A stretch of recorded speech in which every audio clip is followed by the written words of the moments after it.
नमस्कार दोस्तों, मैं गोपाल पटेल आप सभी का स्वागत करता हूं आपके हमारे YouTube चैनल रोज स्टडी पर।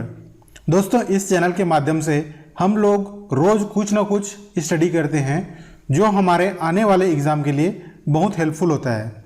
तो दोस्तों, आज के वीडियो में हम लोग बात करेंगे छत्तीसगढ़ एसआई के लिए जो मैथ्स का सिलेबस है उसके बारे में। ठीक है, देखिए मैथ्स का सिलेबस आपको पता होना चाहिए, तभी आप उस पर अटैक कर सकते हैं। कोई भी एग्ज़ाम होता है तो सबसे पहले तो उसकी सिलेबस आपको पता होनी चाहिए कि आपको पढ़ना क्या है और छोड़ना क्या है। ठीक है, ये दो चीज़ों का सिलेक्शन पहले तो इम्पॉर्टेंट रहता है कि पहले आपको पता होनी चाहिए कि आपको क्या पढ़ना है, एग्ज़ाम में क्या आता है। तो उसके लिए आपको क्या करना पड़ता है, जो प्रीवियस ईयर के क्वेश्चन पेपर होते हैं उसको आपको एनालिसिस करना पड़ता है और देखना पड़ता है कि कौन कौन से टॉपिक से क्वेश्चन बनते हैं, किन टॉपिक से क्वेश्चन नहीं बनते। तो पहला काम रहता है क्वेश्चन का एनालिसिस करना। जो एग्ज़ाम दिला रहे हो, कोई सा भी एग्ज़ाम हो जाए, ठीक है, चाहे आप एसआई पुलिस की एग्ज़ाम दिला रहे हो या पीएससी, व्यापम या रेलवे, एसएससी, जो भी एग्ज़ाम होता है, तो उसमें सबसे पहले ये देखना होता है कि उसका सिलेबस क्या है और दूसरा चीज़ होता है उसका क्वेश्चन पेपर। ये दो चीज़ मोस्ट इंपॉर्टेंट होते हैं। तो आज की वीडियो में हम लोग जानेंगे सीजी पुलिस या सीजी एसआई के लिए जो इम्पोर्टेंट टॉपिक है मैथ्स में, उसको कैसे पढ़ना है, कहाँ से स्टडी मटेरियल मिलेगा, कहाँ से क्वेश्चन पेपर, ये सब चीज़ें के बारे में आज हम लोग डिस्कस करेंगे। लेकिन वीडियो शुरू करने से पहले आप सभी से एक गुजारिश थी, अगर अभी तक आपने हमारे चैनल को सब्सक्राइब नहीं किया है तो प्लीज़ चैनल को सब्सक्राइब कीजिएगा और बेल आइकन को प्रेस जरूर कीजिएगा। ठीक है दोस्तों, बेल आइकन को प्रेस करना ना भूलिएगा, क्योंकि बेल आइकन को प्रेस करेंगे तभी आप हमारे वीडियो को देख पाएंगे। ठीक है, और व्हाट्सएप और टेलीग्राम के ग्रुप में ज्वाइन होने के लिए डिस्क्रिप्शन बॉक्स में लिंक दिया हुआ है, वहाँ से आप ज्वाइन हो सकते हैं। आप जरूर नीचे डिस्क्रिप्शन बॉक्स से चेक कीजिए, वहाँ से लिंक मिलेगा, उसमें ज्वाइन होइए। ठीक है, तो चलिए शुरुआत करते हैं आज की वीडियो। देखिए, बुक हमारे पास दो बुक हैं, पहला है आर.एस. अग्रवाल जी का और दूसरा है S D. Yadav. R S. Agrawal, S D. Yadav, दोनों में से कोई एक बुक आपको लेना है। ठीक है, दोनों में से आप कोई एक बुक ले लीजिए। और तीसरा जो काम रहेगा, ये जो चैनल है रोज स्टडी, जिस पे आप अभी ये वीडियो देख रहे हैं, उसको आपको सब्सक्राइब कर लेना है और बेल आइकन को प्रेस कर लेना है। तो बुक और स्टडी मटेरियल में आपको इतना ही है कि आपको आर.एस. अग्रवाल जी का या एस.डी. यादव, दोनों में से कोई एक बुक लेना है आपको। ठीक है, आपको जो पसंद आए या आपके पास जो होगा या आपके शहर में जो बुक मिल जाए उसको आप एक ले लीजिए बुक। क्योंकि देखिए, कोई भी एग्ज़ाम होता है उसके लिए एक मस्ट बुक होता है। ठीक है, एक बुक जरूरी है प्रैक्टिस के लिए, जरूरी है बुक। और कॉन्सेप्ट के लिए तो आपको ये रोज स्टडी यूट्यूब चैनल पर वीडियो मिल जाएगा। ठीक है, दूसरी बात, क्वेश्चन पेपर कहाँ मिलेगा जिसका एनालिसिस करेंगे। तो दूसरा चीज़ है, तो मैं तो ये एनालिसिस करके बताऊंगा ही आपको, लेकिन आप खुद से एनालिसिस करेंगे तो आप सीजी एसआई और एमपी पुलिस एसआई का पेपर डाउनलोड करके उसका एनालिसिस कर सकते हैं। ठीक है, देखिए सीजी एसआई ये 2011 या 13 के आसपास में हुआ था, 2011 या 13 में हुआ था। ठीक है, तो अभी हमारे छत्तीसगढ़ में एसआई का उतना पेपर हुआ नहीं है कि हर साल पेपर होता है तो उसका एनालिसिस कर पाएँ। लेकिन आपको एमपी पुलिस या एसआई मध्य प्रदेश का, वहाँ पे जो हुआ एग्ज़ाम का एनालिसिस करना चाहिए। क्योंकि देखो, एमपी में जो एग्ज़ाम हो रहा है उसी का यहाँ पे देखने को मिलेगा। एमपी में जैसा पैटर्न फॉलो होगा यहाँ देखने को मिलेगा, ऐसा आप मान के चलिए, और ऐसा 100% होगा। जिस दिन एग्ज़ाम होगा उस दिन आप देख लीजिएगा, नहीं तो। ठीक है, तो उसी के हिसाब से आपको प्रिपरेशन स्ट्रेटेजी बनाना चाहिए। देखो, छत्तीसगढ़ में जो हुआ था एग्ज़ाम वो 2011 या 13 के आसपास हुआ था, तो मान लीजिए 13 में हुआ था, तो अभी 7 साल बाद एग्जाम होगा, तो 7 साल में पैटर्न बहुत चेंज हो जाता है। ठीक है, लेकिन आप एमपी एसआई या पुलिस को फॉलो करेंगे तो यहाँ 16-17 में हुआ था, यानी कि 2 से 3 साल पहले। ठीक है, तो 2 से 3 साल पहले हुआ था, तो ये ज़्यादा सटीक रहेगा। तो आपको जो एनालिसिस करना है, अगर क्वेश्चन पेपर का एनालिसिस करना चाहेंगे आप, तो मध्य प्रदेश पुलिस एसआई का क्वेश्चन पेपर डाउनलोड कीजिए, उसको सॉल्व करना स्टार्ट कीजिए। लेकिन अगर आपको सर्च करेंगे नहीं मिलेगा या आप उसमें सर्च नहीं करना चाहते, तो आप कमेंट करके बताइएगा, मैं आपको सारे क्वेश्चन पेपर एक साथ इकट्ठा करके आपको प्रोवाइड करवा दूंगा। ठीक है, लेकिन उसके लिए थोड़ा सा टाइम लगेगा, तो थोड़ा धैर्य बना रखिए। ठीक है, और व्हाट्सएप ग्रुप जरूर ज्वाइन कर लीजिए और अपने दोस्तों के साथ भी जरूर शेयर कीजिए। ठीक है, तो बुक और स्टडी मटेरियल में इतना ही है। कोई सा भी एक बुक लेना है आपको, चैनल को सब्सक्राइब करना है। तीसरा, ये क्वेश्चन पेपर कहाँ से देखना है, तो आप ईजिली मिल जाएगा। MPSI क्वेश्चन पेपर आप गूगल में टाइप करेंगे तो ईजिली अवेलेबल हो जाएगा।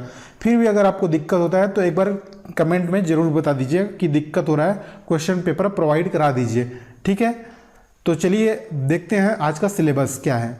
देखिए ये सारे सिलेबस हैं, ठीक है। पहला जो है संख्या पद्धति, दूसरा है दशमलव और भिन्न, तीसरा है वर्गमूल और घनमूल, चौथा है घातांक एवं करणी, पांचवा है सरलीकरण, छठवां है LCM HCF, ठीक है। दोस्तों ये जितने भी सिलेबस हैं पहले उसको आप कॉपी में नोट कर लीजिए, ठीक है। एक सेपरेट कॉपी बना लीजिए। कॉपी जैसे भी हो आपका एक सेपरेट कॉपी होना चाहिए, चाहे वो रफ कॉपी हो या स्टैंडर्ड कॉपी, आप जैसे भी हो। पेज से मतलब नहीं रहेगा मेरे को, आपको लेकिन एक सेपरेट कॉपी जरूर बनाना चाहिए, ठीक है। उसमें पहले जो पेज है उसमें फ्रंट पेज में आप जितने भी होता है सिलेबस उसको नोट कर लो, ठीक है। सिलेबस नोट कर लेंगे, पहला काम यही रहेगा।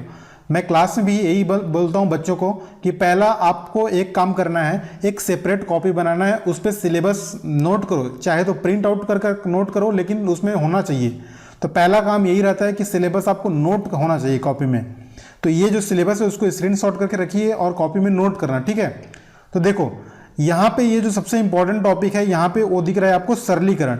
ये सरलीकरण ऐसा टॉपिक है जो बहुत से टॉपिकों का मिक्सचर है, ठीक है। बहुत से टॉपिक, बहुत से कॉन्सेप्ट लगते हैं उस पर। सरलीकरण के आप क्वेश्चन प्रैक्टिस करेंगे तो आपको उसमें दशमलव भिन्न समझ में आ जाएगा, वर्गमूल घनमूल वाले क्वेश्चन भी आपको पता होने चाहिए तभी होगा, घातांक के नियम भी आपको पता होने चाहिए तभी बनेगा, परसेंटेज का बनेगा। मतलब ये जो सरलीकरण है ये ऐसा टॉपिक है जो मिक्सचर टॉपिक है, ठीक है, जो एग्जाम में बहुत इंपॉर्टेंट रहता है। 4 से 5 क्वेश्चन देखने को मिलता है। हालांकि अपने CGSI के जो सिलेबस है उसमें 40 क्वेश्चन है मैथ्स और रीजनिंग मिलाकर, तो यहाँ से हम एक्सपेक्ट कर सकते हैं कि 2 से 3 क्वेश्चन सरलीकरण से रहेगा, ठीक है। उसके बाद आप देख सकते हैं LCM HCF, ये भी इंपॉर्टेंट टॉपिक है। देखिए LCM HCF की खासियत क्या है पता है आपको? देखो इसका क्वेश्चन जो होता है वो समझ में नहीं आता है बच्चों को, ठीक है। बच्चे समझ नहीं पाते हैं भाई, इसका क्वेश्चन समझ में नहीं आता है कि LCM निकालना है, HCF निकालना है। कई बार से तो ये LCM का क्वेश्चन है ये भी समझ में नहीं आता है, ठीक है। जैसे कि मैं एक क्वेश्चन आपको एग्जाम्पल इसमें डिस्कस करता हूँ। इसके जो एप्लीकेशन है, अनुप्रयोग पर आधारित जो क्वेश्चन होते हैं वो ज़्यादा पूछे जाते हैं। जैसे कि मान लीजिए ये एक वृत्ताकार मैदान है, ठीक है। यहाँ पे 3 धावक हैं A, B और C। A जो है वो 4 मिनट में एक राउंड लगाता है, B 5 मिनट में एक राउंड लगाता है और C 6 मिनट में एक राउंड लगाते हैं। लेकिन एक समय ऐसा था जब ये तीनों यहाँ से स्टार्टिंग पॉइंट से स्टार्ट किए, तो कितने समय बाद वे पुनः इस स्टार्टिंग पॉइंट में एक साथ मिलेंगे।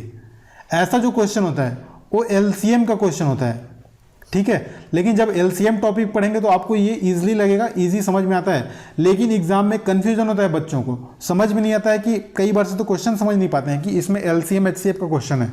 और दूसरी बात जो समझ में आता है उनको भी ये समझ में नहीं आता कि ये LCM से निकलेगा या HCF से। तो इसको अच्छे से करेंगे हम लोग, टेंशन बिल्कुल नहीं लेना है, सारी चीज़ों को अच्छे से कवर करेंगे, ठीक है। आगे देखिए, उसके बाद टॉपिक है अनुपात समानुपात, आयु संबंध, साझा, मिश्रण। ये जो 4 टॉपिक दिख रहे हैं 7, 8, 9, 10, ये चारों टॉपिक एक ही प्रकार के टॉपिक हैं। अगर आपको अनुपात समानुपात अच्छे से समझ में आ गया तो ये चारों टॉपिक को आप इजीली टेकल कर सकते हैं, कोई टेंशन की बात नहीं है। एक ही चीज़ आपको समझना है, अनुपात समानुपात, वो भी बहुत सरल सा टॉपिक है, ईजी आपको समझ में आएगा, बिल्कुल घबराना नहीं है, ठीक है। पहला चीज़, मैथ्स से डरना नहीं है कि मेरे से मैथ्स बनेगा नहीं। कई बच्चों में मैंने ये देखा है कि वे मतलब आर्ट्स बैकग्राउंड से रहते हैं, तो पहली बार तो उनके मन में ही रहता है कि मैथ्स मेरे से बनेगा नहीं। दूसरा ये सोचते हैं कि मैं आर्ट्स बैकग्राउंड से हूँ, तो ये आपको बिल्कुल हटाना है ऐसा सोच, ठीक है। ऐसा सोच बिल्कुल हटाना है। आप जितना 10th तक अगर आपने पढ़ा है, मतलब आपने पढ़ लिया, ठीक है। 11, 12 तक तो मैथ्स है, यहाँ रीजनिंग कुछ होगा नहीं, ठीक है। तो अगर आपने 10th तक अच्छे से पढ़ा है भाई तो ये सारी चीज़ें बढ़ेगा। अगर नहीं पढ़ा है 10th तक भी तो कोई बात नहीं, गणित सब्जेक्ट से आपको इंटरेस्ट आ जाएगा, ये गारंटी है, ठीक है। तो इसमें आप बने रहिए इस चैनल के साथ और चैनल को सब्सक्राइब कीजिए और अपने दोस्तों के साथ शेयर जरूर कीजिए, ठीक है। देखिए अगला टॉपिक औसत, यहाँ से भी क्वेश्चन इंपॉर्टेंट टॉपिक है। परसेंटेज, ये सबसे इंपॉर्टेंट टॉपिक है भाई, प्रतिशत, ठीक है। लाभ हानि, लाभ हानि और बट्टा तो दोनों एक ही टॉपिक है, लेकिन ये परसेंटेज इंपॉर्टेंट टॉपिक है भाई। यहाँ से आपको बराबर क्वेश्चन देखने को मिलेगा, ठीक है। और ये परसेंटेज का कॉन्सेप्ट समझ में आता है तो प्रॉफिट लॉस भी आपको इजीली समझ में आएगा। तो परसेंटेज समझ में आना चाहिए, परसेंटेज मोस्ट इंपॉर्टेंट टॉपिक मैं यहाँ पे लिख रहा हूँ, ठीक है। यहाँ से भी 2-3 क्वेश्चन आपको देखने को मिलेगा। प्लस क्या है इस टॉपिक की खासियत, अगर ये समझ में आता है तो आपके बहुत सारे टॉपिक समझ में आएंगे, ठीक है। चलिए भाई आगे देखिए, आगे है हमारा ब्याज वाले क्वेश्चन आते हैं। ब्याज 2 प्रकार का होगा, एक तो साधारण ब्याज, दूसरा होगा चक्रवृद्धि ब्याज। कोई टेंशन नहीं, फॉर्मूले बेस्ड क्वेश्चन होते हैं। अगला टॉपिक है कार्य समय पाइप टंकी, ये दोनों एक टाइप के क्वेश्चन है, ये भी इजी टाइप है, एलसीएम अप्रोच से सॉल्व करेंगे, सारे क्वेश्चन सॉल्व हो जाते हैं अच्छे से। तीसरा है चाल समय दूरी वाला, रेलगाड़ी नाव नदी। ये जो 3 टॉपिक हैं ये भी एक ही फॉर्मूले से बनेगा, speed equal to distance upon time. अगर ये समझ में आ गया तो आपके सारे क्वेश्चन समझ में आ जाएंगे, ठीक है। एक बार स्पीड इक्वल टू कांस्टेंट लेके सॉल्व करेंगे, एक बार डिस्टेंस इक्वल टू कांस्टेंट लेके सॉल्व करेंगे, एक बार टाइम इक्वल टू कांस्टेंट लेकर सॉल्व करेंगे। क्वेश्चन 3 ही टाइप के रहेगा, एक बार स्पीड को कांस्टेंट बताता है, एक बार डिस्टेंस को कांस्टेंट लेता है, एक बार टाइम को। तो ये सिंपल सा ये फॉर्मूला बेस्ड क्वेश्चन है, ये भी इजिली समझ में आ जाएगा, टेंशन लेना नहीं है, बस क्वेश्चन देख के समझ में आ जाएगा सारी चीज़ें, टेंशन बस मत लो, ठीक है। अब देखिए ये जितने भी टॉपिक हैं, क्षेत्रफल, आयतन, निर्देशांक ज्यामिति, त्रिकोणमिति, पाई चार्ट, बीजगणित, ये जितने भी टॉपिक हैं ये कहलाते हैं एडवांस मैथ, ठीक है। नाम एडवांस है, ठीक है बच्चे, नाम एडवांस है और कोई दिक्कत की बात नहीं है, इजी क्वेश्चन रहते हैं। देखो क्षेत्रफल और आयतन अगर आपको फॉर्मूले याद हैं तो आप इजिली हल कर दोगे, ठीक है, इजिली सॉल्व कर दोगे। निर्देशांक ज्यामिति इजी टॉपिक है, एसआई का क्वेश्चन देख लो, एमपीएसआई का भर भर के क्वेश्चन आया है निर्देशांक ज्यामिति से। ज्यामिति से भी क्वेश्चन आता है, सिंपल सा इस टाइप के क्वेश्चन आते हैं। ज्यामिति में अगर ये 60 एंगल है तो ये वाला एंगल कितना होगा बता दीजिए, अगर ये 40 दे दिया है तो सिंपल सा ये क्वेश्चन मार्क आ जाएगा। ऐसे ऐसे क्वेश्चन आते हैं, ये एक 2 समांतर रेखा है, इसको एक रेखा ऐसी काट रही है, अगर ये 30 है तो ये बता दो कितना एंगल होगा। ऐसे ऐसे क्वेश्चन आते हैं ज्यामिति से, ठीक है। त्रिकोणमिति में भी सिंपल सा साइन कॉस टेन वाले क्वेश्चन आते हैं, sine theta cos theta tan theta वाले। पाई चार्ट और टेबल ये क्वेश्चन आ गया तो आपके लिए बहुत इंपॉर्टेंट रहता है, क्योंकि ये जब क्वेश्चन आते हैं तो एक साथ आपको 3 से 4 क्वेश्चन देखे जाते हैं और वो भी बहुत इजी रहते हैं। लेकिन पाई चार्ट और टेबल के लिए आपको प्रॉफिट लॉस, परसेंटेज, ये सारी चीज़ें को टॉपिक क्लियर होनी चाहिए। बीजगणित ये भी टॉपिक इंपॉर्टेंट है। तो देखो क्षेत्रफल आयतन फॉर्मूला बेस्ड क्वेश्चन हो गया। निर्देशांक ज्यामिति अति मतलब इजी टॉपिक है। देखो एग्जांपल लेता हूँ निर्देशांक ज्यामिति का, एक क्वेश्चन लेते हैं, कैसे क्वेश्चन आया था। निर्देशांक ज्यामिति का एक क्वेश्चन देख लो किस टाइप का क्वेश्चन आया था। एक क्वेश्चन मैं डील करता हूँ आपसे, ठीक है। देखो एक बिंदु है P बराबर दिया हुआ है, निर्देशांक दिया हुआ है 4, 5, Q बराबर दिया हुआ है 5, 6, ठीक है, ये दिया हुआ है। तो बिंदु P और Q के बीच का डिस्टेंस बताओ, P और Q के बीच की दूरी कितनी होगी, P और Q के बीच की दूरी कितनी होगी आपको ये बताना है, ठीक है। P और Q के बीच की दूरी कितना होगा। तो सिंपल सा फॉर्मूला है डिस्टेंस का।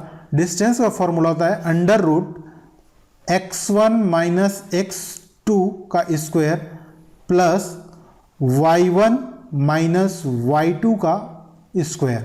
ये सिंपल सा फॉर्मूला है, इस पे वैल्यू रखना है और आपका आंसर फाइंड आउट हो जाएगा।